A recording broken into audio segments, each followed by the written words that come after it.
It's currently day 9 in Tokyo and our second last day before heading back home.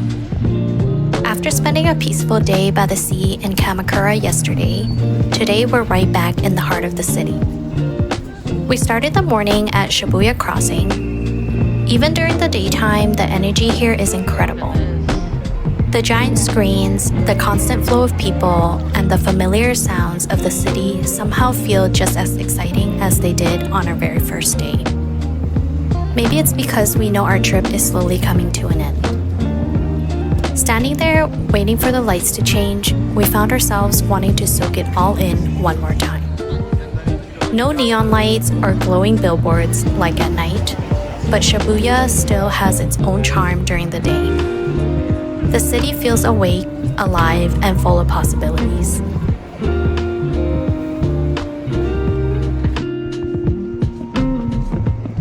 We eventually made our way up to Shibuya Station to see the crossing from above. Thousands of people moving in different directions, each on their own journey, somehow flowing together in perfect rhythm. It's a great place where you could stand for hours simply people watching. Everyone seems to be heading somewhere important, while we're here trying to slow down time just a little bit.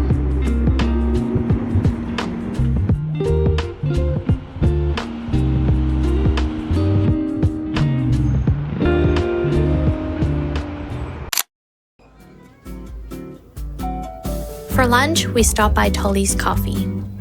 Sometimes after days of sightseeing, it's the simple moments that end up feeling the most memorable.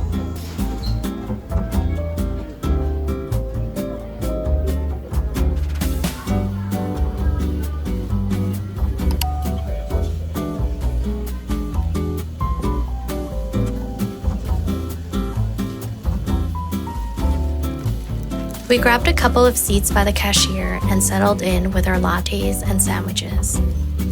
I ordered their egg sando, which I absolutely love.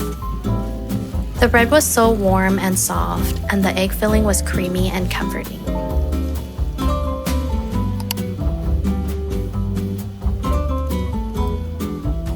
We spent some time sitting there, chatting, enjoying our coffee, and watching people go about their day.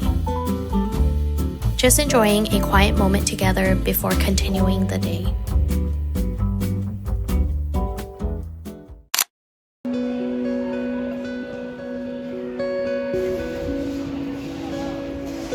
The highlight of today's itinerary was finally visiting Shibuya Sky during the daylight hours. Shibuya Crossing.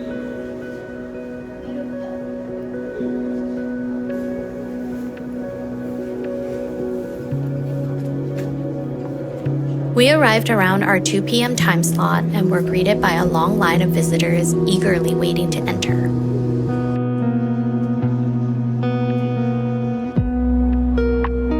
Before heading up to the rooftop observatory, we spent some time in the indoor viewing area.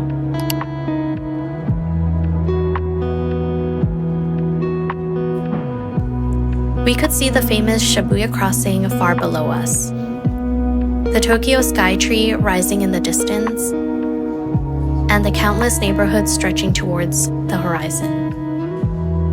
After storing our belongings in the lockers, we made our way inside. We headed outside to the rooftop area and we found some seats facing the glass and sat there for a bit. From here, we could already spot Tokyo Towers standing among the city skyline. The weather was quite windy and cold that day, so taking a little break here felt like the perfect excuse to simply enjoy the view.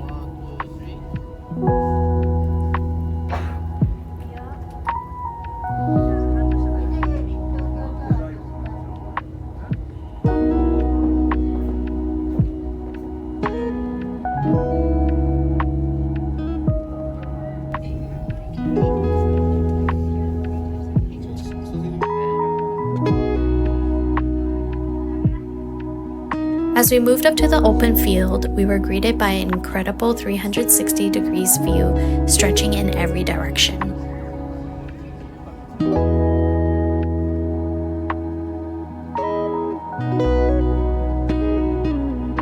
What makes Shibuya Sky feel so special isn't just the view. It's the feeling of being completely surrounded by the city while still feeling connected to the open sky above.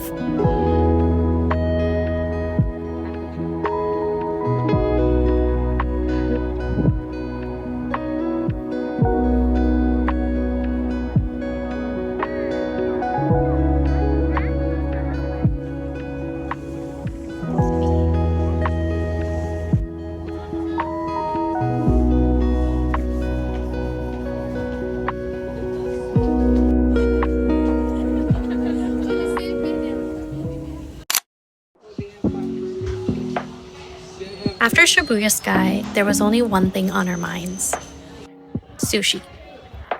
And more specifically, Kura Sushi.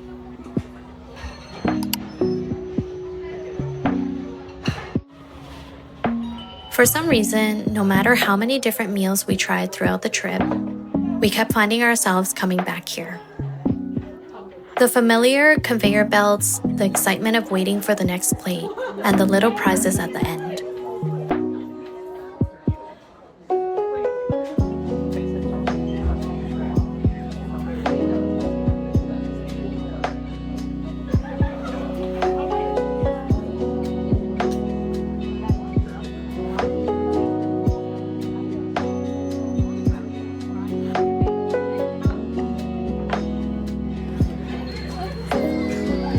And somehow we managed to win another Mafusan pin.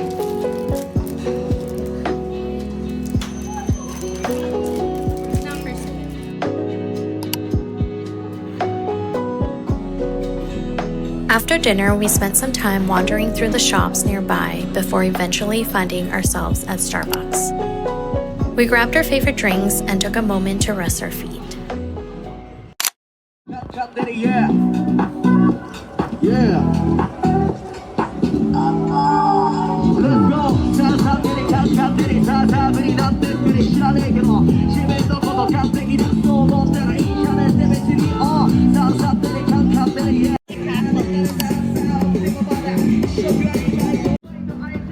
As afternoon slowly faded into evening, we made our way to Shinjuku. The streets were glowing with lights, restaurants were buzzing with energy, and the city felt just as alive as ever.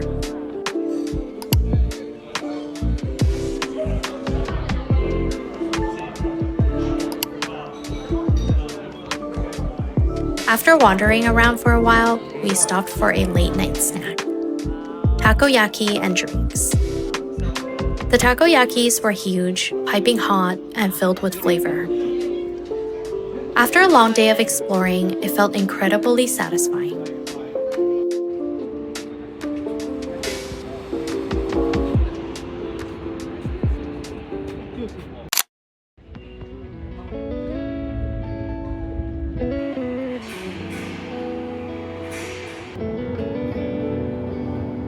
To end our final night in Tokyo, we made one last stop at Lawson, a little tradition we've unintentionally created throughout the trip.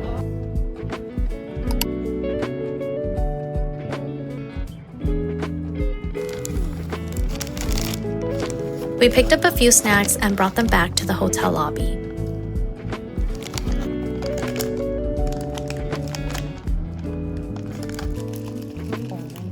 Sitting there together, enjoying our late-night snacks in the quiet lobby felt like the perfect ending.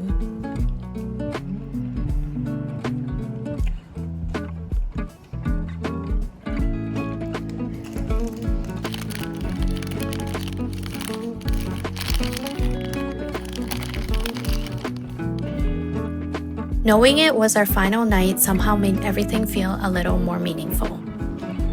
Even something as simple as a convenience store snack felt worth slowing down and appreciating. There was a sense of gratitude in that moment. For the places we'd visited, to the meals we've shared, and all the little moments in between that made this trip so special.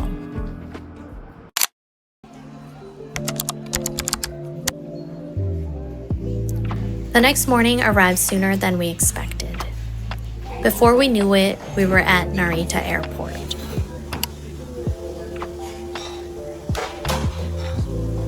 With some time before our flight, we stopped for one final meal. Tonkatsu. Crispy on the outside, juicy and tender on the inside, served alongside rice, miso soup, and all that comforting sides you'd hope for.